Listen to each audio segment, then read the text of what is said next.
Captain's Log, subdate 200507.1. I found my guitar. Someone snapped the G string. I'm sure there's a joke behind that. I've decided to tune the guitar down to C and find out if I can use cheese wire as a suitable replacement until Amazon delivers my replacements. It should be noted, upon inspecting Amazon, I was sent to the Mankini section. I'm starting to wonder if Sith has been messing with my computer again. Welcome everyone to the 35th exhibition of stupid people. Today I have 4, possibly 5 subjects worth addressing. Before that, there's a new video on Moisky Live. It is a PMQ response, Boris's first against Starmer, and I'm going to be streaming on Twitch tonight, both linked in the description down below. So to the first subject, we go to Rutgers University, where the Associate Professor of Women's Gender and Sexuality Studies, Brittany Cooper, has decided to rail on Trump supporters as those who are to blame for the disproportionate number of black Americans who have died as a result of the coronavirus. In a tweet thread from last Tuesday, Brittany Cooper wrote the following: "I feel like most black people are clear that this is utterly absurd to push to reopen the country is all about a gross necropolitical calculation that it is black people who are dying disproportionately from COVID. There was an article today I saw published by The Guardian, take it with a pinch of salt if you wish, that was showing in the United Kingdom something similar was happening within ethnic minority communities. That does not mean it is the fault of another person who seems to be more tolerant of the disease. They're doing it proportionately, not by actual numbers though. Goals got to be shifted and all that. It should be accepted though, and I'm going to be very honest here, just because in one area of a country lots of people are dying does not mean the entire country stops. It means that area needs to tackle the problem before it spreads to the rest of the country. I was talking about this with Trups on my political recap stream that we both do on the Moisky Live channel, and we both agree the entire country shouldn't be stopped because of one area that it is a hotspot in. Granted, those affected, it is truly horrible, horrifying and unfair because I'm supposed to be the one that kills you. But the problem should be tackled there, not nationwide. The entire economy shouldn't be halted because of it."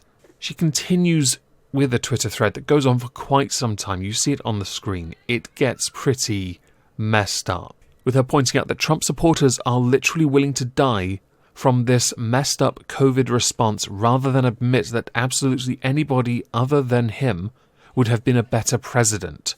I'm not entirely sure how to respond to that particular comment, because to me, it is not the fault of your president, because while he is the chief, I don't believe he could have effected enough change, and it should have been at state level. The governors are those that should be responsible for what happens within their own little pocket economies, keeping things going. Notice the states that have been hit the hardest, have some of the most densest populations in the country. Some of the others that have barely been hit at all have shut down because of their reaction to other states, and yet they have not been affected anywhere near as badly. That, to me, is a massive overreaction, one that will take decades to recover from if they don't change course. And blaming Trump supporters for wanting to go back to work, because of course they're all white, aren't they, is a remarkably arrogant thing to say, and also there's an R word for that. Ends with acist. I'm not going to say it, but I'm sure the people in the comments will call you that anyway. Go figure, you're a gender studies professor, all about identity and looking for something to blame. Rather than doing the grown-up thing, tackle the damn problem. Next, in keeping with the theme of academia, we're now going to go across the pond to the United Kingdom to Oxford University, where their student union has decided to basically prove a point I've had since, let's say, 2012, and make a mockery of the very thing myself and a number of other people helped contribute to build. Yes, the student union didn't have a constitution back then. The student union nowadays is nothing but a glorified joke. One that has a massive overreach in what it thinks it can do and what it tries to implement. Oxford University Student Union has decided to pass 2 motions. The first is to resolve to create a new student union policy entitled Protection of Transgender Non-Binary Disabled Working Class and Women Students from Hatred in University Contexts. Does anyone have a bloody clue what any of that meant? It is named the Academic Hate Speech Motion. The motion sets to establish a new policy on hate speech within the university to include incitement of hatred on the grounds of gender identity, disability, and socio-economic status. That's what it meant. Currently, the university has a great policy on academic free speech which protects most speech as long as it is within the law, which is why many of you will undoubtedly have seen the Oxford Union debates, which have politicians and regular civilians and even hate-monger fascists like Tommy Robinson give speeches, because it's about giving somebody a platform to hear what they have to say, to debate it and reject it if you disagree. A committee member of the Student Union's Disabilities Campaign who seconded the motion told the Oxford Student, "The SU Disabilities Campaign is pleased about the support from students for the academic hate speech motion. The university's current policy towards such issues falls short of protecting many students who are particularly vulnerable to hate speech due to the shortfall in legal protection. The examples given in the motion are particularly concerning for student well-being." Blah, blah, blah, blah, blah. That's basically how it finishes. What I'm seeing here is that joke window. Inside that window is all the jokes you can tell, and the window is getting smaller. On top of all of this, the motion also mandates the student union to lobby for trigger warnings on reading lists and for lectures, tutorials and examinations, with content deemed prejudicial against the aforementioned groups to be non-compulsory for students. LOL! That won't happen. Professor John Herring, who teaches at the university, has argued that such resources are necessary in order to fight prejudice views, with him telling the Oxford Student, "I profoundly disagree with the arguments in both of those articles, and have argued as strongly as I can against them in my own writing.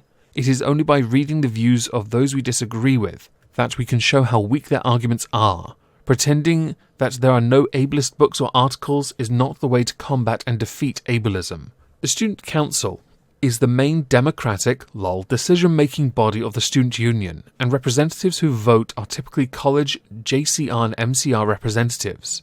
Motions require a 2/3 majority to pass. The motions passed 28 votes to 11 with 10 abstentions. LOL! Next. In keeping with the spirit of academia, I guess we should probably talk about David Icke. For those who don't know who David Icke is, he was once a sportsman, is now a, I guess most would call him conspiracy theorist. I will not be drawn in on that argument and some of the ideas he has pushed in the past, or the more recent 5G, coronavirus microchipping, any of that. My gripe is less with what he has touted and the risk that that has in and of itself, and more the fact that YouTube and Facebook have removed him from their site. I have to be consistent on this. I did not support it when Alex Jones got removed as a journalist, because a lot of things he said was wrong. Yes, he was debunked, but he was debunked. There will always be people that believe people even if they say it's just a joke, or they put a disclaimer in their video saying it's a joke. Granted, Alex didn't, but he's nuts. He really is. And the same applies, I guess, to an extent with David Icke. It's very hard to know what is and is not true, and at present, the facts concerning coronavirus are completely up in the air, unless you just do what YouTube says and believe the WHO, who will never lie to us ever. I do not support deplatforming of people because they've said things you don't like.